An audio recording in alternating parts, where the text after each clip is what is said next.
Well, this certainly won't surprise you, but it will enrage you. A new IRS scandal brewing, and this time the Treasury Inspector General's office saying it has found thousands of documents potentially showing the IRS shared confidential taxpayer returns with the White House.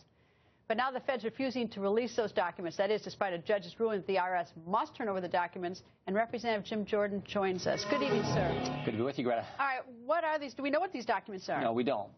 But we do know this is not the first time that the IRS has given confidential taxpayer information to people they shouldn't. We know back in 2010, they gave 6103, the section of the code that protects taxpayers from having their information released. We know back in 2010, they gave it to the FBI. So they've given it to the Justice Department. Remember what I brought this before, Greta. Remember what we get.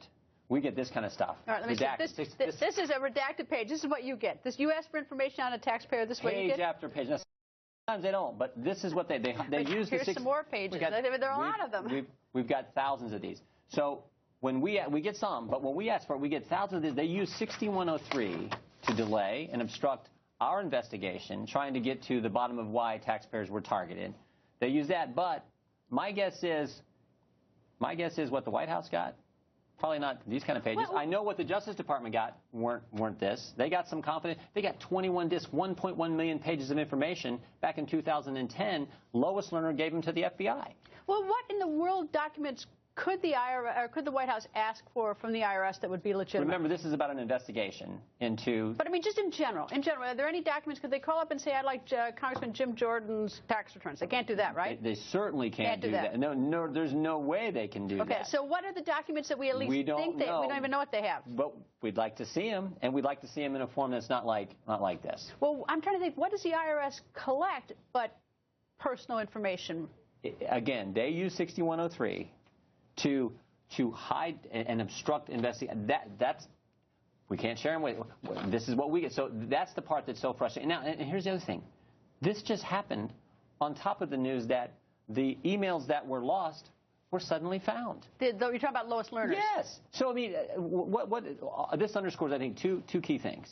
One, when people say, "Oh, this investigation, old history, we're done." No, new information keeps coming up. We've got to continue this investigation. But that's where I actually put your feet to the fire. What takes so long to get this done? I mean, just demand this. You have oversight. You're Congress. We have subpoenaed the IRS for any documents they've sent to anyone. Why do we have to have a FOIA request from Cause of Action to figure out that they've been coordinating with the White House, or maybe coordinating with the White House? Who knows?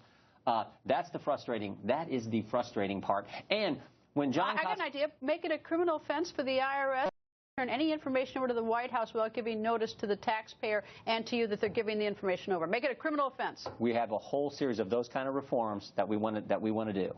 Just good government reforms that protect taxpayers and help us get to the bottom of this and get the information we need to do. And you can make it even a criminal offense for anyone in the White House or anyone in any administration to ask for those personal information without first notifying the person. I always like to remind people, too, remember what this is all about. The IRS systematically targeted people for exercising their most fundamental right, their right to speak in a political fashion against their government. And the president called it phony. And the president called it a phony scandal. And he said there's no corruption here, not even a smidgen.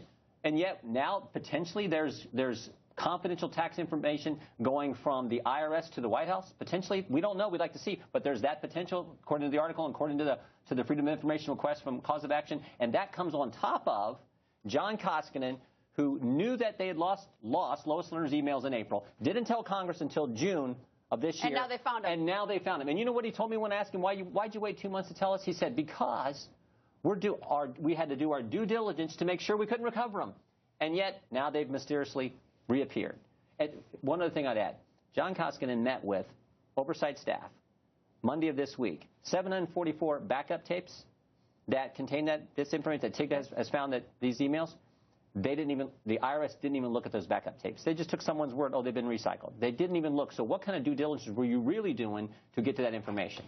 Congressman, never dull and always nice to see you, sir. Thank you. Good to be with you.